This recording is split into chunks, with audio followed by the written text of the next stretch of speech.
Täna ma näitan teile iga Rapla ja ka Kohila autoomaniku elu, kes peab käima Tallinnas. Ehk siis on hommik, auto on värskelt puhtaks pestud ja nüüd ma pean sõitma Tallinnasse.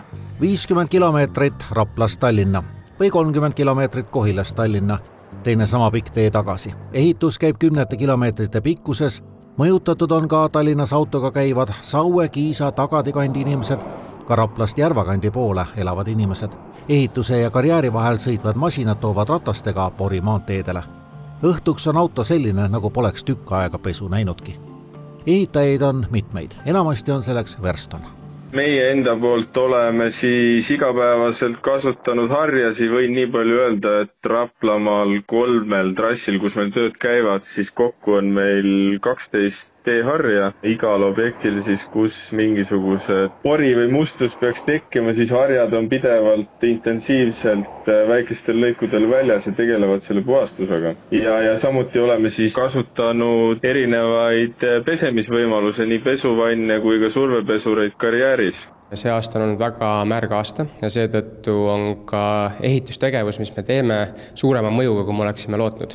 Sellegipoolest juba siin 1,5 kuud oleme aktiivselt tegelenud koostöös ehitusettevõtjatega, et seda olukorda leevendada. Näeme praegu juba edusamme, et nii mõneski lõigus jäetakse isegi vedusid ära, kui nähakse, et olukord kohalike jaoks läheb kannatamatuks. Asi pole ainult maantee ja raudtee ristumiskohtade ehituses, vaid metsade keskel käivad ka trassitööd ja ökoduktide ehitus. Olukorda nähti, et koostöös Transpordiametiga, ehitajatega ongi neid kohtumisi olnud, kus jälgitakse olukorda pidevalt. Et paratamatult me elame sellises kliimavööndis, kus on muda, tekib ja pori ja kui me liigume kaevandustelt teedele, siis need teed saavad natukene poriseks. Ning kuigi ehituses on talviti mitme töö juures niinimetatud tehnoloogiline paus, sest lume ja külmaga teatud asju teha ei saa, siis Rail Baltica pinnasetöid see ei puuduta.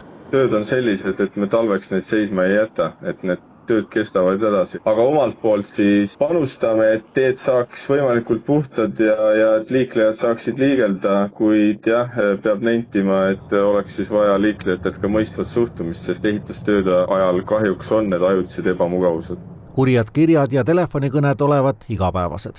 Aga kas saadakse kevadeks valmis ja järgmine aasta on maanteed puhtamad? Ei. Me hakkame alles liikuma selles suunas, et ehitustegevus toimuks täies mahus. Ehk siis siin lähiaastatel Rail Baltica kindlasti mõjutab meie keskkonda selleks, et me saaksime hea ühenduse Euroopasse. Rail Baltica esindaja soovitab pöörduda probleemide korral ehitaja poole. Konkreetse lõigu ehitaja kontaktid on kas objekti sildil või Rail Baltica kodulehel.